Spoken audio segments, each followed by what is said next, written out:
Hey, football fans, this is Gary Greene, longtime sports handicapper and professional sports bettor here in Las Vegas for the past 35 years, and these are Gary Wins videos, and this is your NFL Week 12 Sunday night special, the bailout game of the week, and it's going to be a good one, folks, as the red-hot Philadelphia Eagles take on the LA Rams, and the Eagles installed a 3-point road favorite. The total was 49. The Eagles come in 8-2, 4-1 on the road, so they have been very impressive on the road. And the Rams come in 5-5, 3-2 at home. But the Rams can control their own destiny if they can just start to get hot here down the stretch, especially with 3 of their 4 final games against their own division opponents. They still have a legitimate shot. So 5-5 for some teams, they're done, but not for the LA Rams. Now, the Eagles are red hot, winning 6 straight games. They have wins by 8, 28, 5, 20, 25 in the last 5 weeks. The defense for the Eagles right now playing lights out. They're now number 1 in the NFL on the defensive side of the ball. Most impressively for the Eagles, it's hard to win in the NFL to begin with, but it's really hard to win on the road. And how good have the Eagles been in this hot stretch? Well, their last 3 road wins, folks, are by 28, 20, and 25 points. This is a Rams team, though. Again, you cannot always use stats. We use stats a lot here on videos, but in this case for the Rams, you got to kind of throw the stats out the window. You have to look at certain stats, and the stats you have to look at here are the ones when Puka Nacua and Cooper Kupp are in the lineup to help Matt Stafford on the offense, because those guys missed games, and it was not the same Rams offense. When they're in there, wow, what a difference they make. 2 of the best in the league. And when you have the Rams team with the 2 of these guys in the lineup the last 4 weeks, 3-1 record in the 3 wins, the Rams scored 30, 26, and 28. So you can see they're about a 4-touchdown team when they have these 2 guys on the wide receiver addition to the lineup. Now, when we look at the 2 teams, the Eagles' overall offense is number 5 in the NFL, 300 in total yards a game. But what's most impressive is this is staggering right now. The offensive rushing numbers for the Eagles, most of it's Barkley, but also Hurts chipping in as well. But this team's rushing for 181 rush yards per game. That's number 1 by far in the NFL. And they're passing for just under 200. So beautiful mix. They're wearing out teams, and when they get down, you know what happens. When they get down to that 1 or 2 yard line, they score 95% of the time with the tush push. For the Rams, they come in with the number 17 offense, 240 passing, only 95 rushing. That's been the problem. They have not been able to get the run game going, and they may need to in this game to be able to keep the Eagles off the field, and I'll tell you why more in a little bit. But the defensive matchups, again, Eagles, number 1 defensive unit now in the NFL, just 173 passing, just 99 rushing yards per game. They're only allowing 18 points a game. The defense for the Rams, not so good. At number 23, they're giving up 223 passing, 127 rushing, 350 total, but they're giving up 24 points. They do have 10 interceptions, so they have been aided by that, especially in these couple of wins of late. So that could make a big difference in this game if they can pull off a turnover or 2. They're probably going to need to.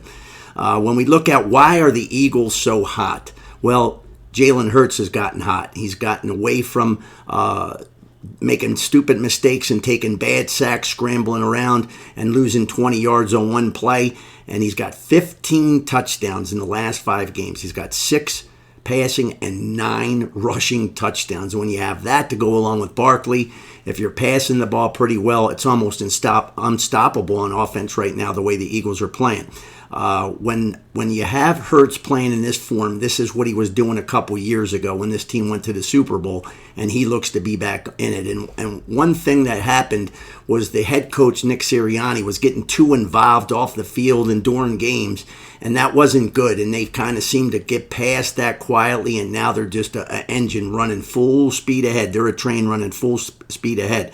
The other big thing for Hurts, just 1 interception, folks, the last 7 games. When we look at this game, or this offense for the Philadelphia Eagles, the main reason, tremendous, and I mean tremendous offensive line play.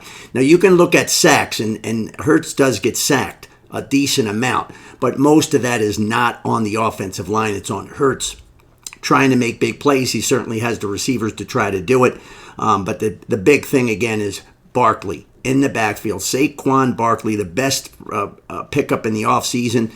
I guess you can argue that Mixon for Cincinnati as well, but 4 of the last 5 games, Saquon Barkley 100-plus yards rushing per game. And when you rush for 100 yards or more, one carrier in the NFL, you're going to probably be winning around 80% clip. Again, the only downside is those 10 sacks. So you got to throw that in there. That is bad, but hasn't killed him and hasn't even hurt him at all in these last 4 or 5 weeks. As for the other side of the ball, and the Rams and Matt Stafford's coming off a 4-touchdown performance. He's got only one 300-plus yard passing game, though, all year long, and that's what's happened. When they were missing Puka, Nakua, and Cooper Kupp, they had no shot at that. But even when they're in there, they just have been able to win on big plays. They've made a lot of big plays. Again, they're not running the ball good enough. You got to run. I think they got to run for 125 to be able to beat the Eagles here on Sunday night. But Stafford, he's thrown an interception in 6 of his last 7 games, so he's a little sloppy with the ball. Again, when you have Koopa and Nakua in the games, it's a totally different lineup. So again, throw out those stats. The Eagles, though, they run the ball, folks, for twice the yardage that the Rams do. Twice. It's almost impossible to have that happen, and that's where the Eagles are at with over 180 rushing yards a game and the Rams under 100. So the Eagles defense, the key here coming into this game and the huge advantage they have, and I do a segment Tired Legs and have for 35 years on my shows, but it's usually college football. It doesn't usually come up to play unless it's going into a Thursday game for the NFL. But when we look at this Eagles defense, they are by far the most rested team defensive-wise in the league. It's not even close. Let me tell you about the last 3 weeks that the offense did for the defense of the Eagles. The offense for the Eagles was on the field 33 minutes, 34 minutes, and 38 minutes. So in the last 180 minutes of football, the Eagles' defense has only been on the field for 75 minutes. That's in the stat facts. Okay, it's less than that because they demoralized the Dallas Cowboys and the entire defense set out for over a quarter. So it's less than that. So they're coming in very, very fresh legs-wise. And that's good at this time of the year. That's a blessing. But for the Rams, we're going to look at some scenarios to look at. The Rams have won 3 of 4. If they could knock off the Eagles here, they're going to go to 6-5. If the Seattle Seahawks beat the Arizona Cardinals, the Cardinals, Seahawks, and Rams will all be 6-5. And boy, folks, we will have some fun with that going down the stretch. That's for sure. I'd love to see it. But when we look at these scenarios for this type of game, you have the stat or trend of the day, I should say, for this game. Matt Stafford, he's just 8 wins, 13 losses against the spread when he is the underdog on primetime TV games. So he's not Kirk Cousins level, but he's not too good either. And I've always said this, to be a winning sports bettor for a long time, you have to follow some cardinal rules. And one of them is you do not get in front of a locomotive train running full speed ahead, and that's the Philadelphia Eagles right now. So there's no way, no situation I would be looking at taking the Rams in this game. Okay, it doesn't mean I'm taking the Eagles because I'm not. I do feel that the Eagles, this is still one of their tougher games. They have Baltimore on deck, might be peeking a little bit ahead there. You're never due to lose, you're never due to win, but you're more due to win when you keep winning and you're a good team. You're due to lose when you keep being a stinky team and you keep losing than you expected. So that's not going to play into the factor of this game at all. I do love the Rams head coach, Sean McVay. He's really still into the game. His guys are energized. His young guys, pass rushing, have been pretty good. I think they can get to Hurts a couple of times in this game to at least be able to hang in there, maybe cut off a couple of drives with some key sacks. But again, you can't see the Eagles are going to win like they did them numbers that I started this video off, winning by 20, 28, 25, whatever it was. That's not going to happen.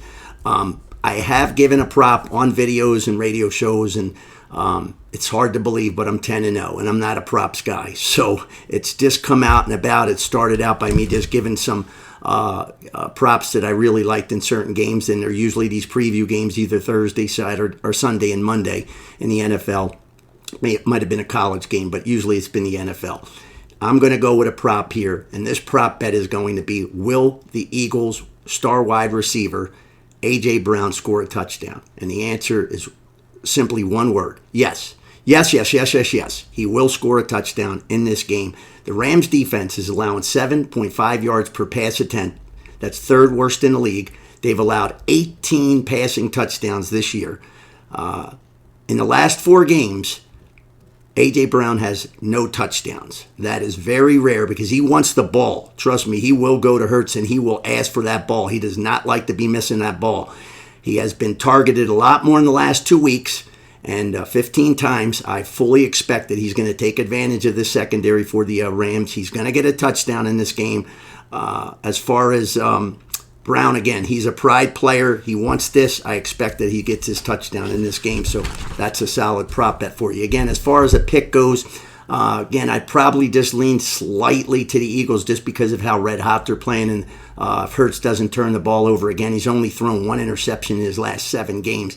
That's, if you're not fumbling the ball away, special teams have been good. The young secondary, you got to just tip your hat to the Eagles' young secondary. A+. They have been phenomenal since they've put the young guy in the secondary. I don't know, it's about 4 games ago now. This Eagles game has been lights out, and this is going to be a very difficult game for the Rams. But again, it's winnable. And again, they're catching the Eagles in a good spot, going cross country, and then having Baltimore on deck. But we'll pass the game. We'll try to hopefully get in the prop bet winner with A.J. Brown to score a touchdown. Come on, A.J. Brown. Let's get a touchdown in this game, and we hope that you enjoy this game. I will have a Monday night preview, which the Harbaugh Bowl, baby, that's a good one. And always love to see the two brothers duking it out. A good game between the Chargers and the Ravens, and a big game for the Ravens to go against the red-hot LA Chargers. So don't forget to check for that video. And I just say, as always, may all your wagers be winning ones, but never bet what you can afford to lose. Have a great weekend, everybody.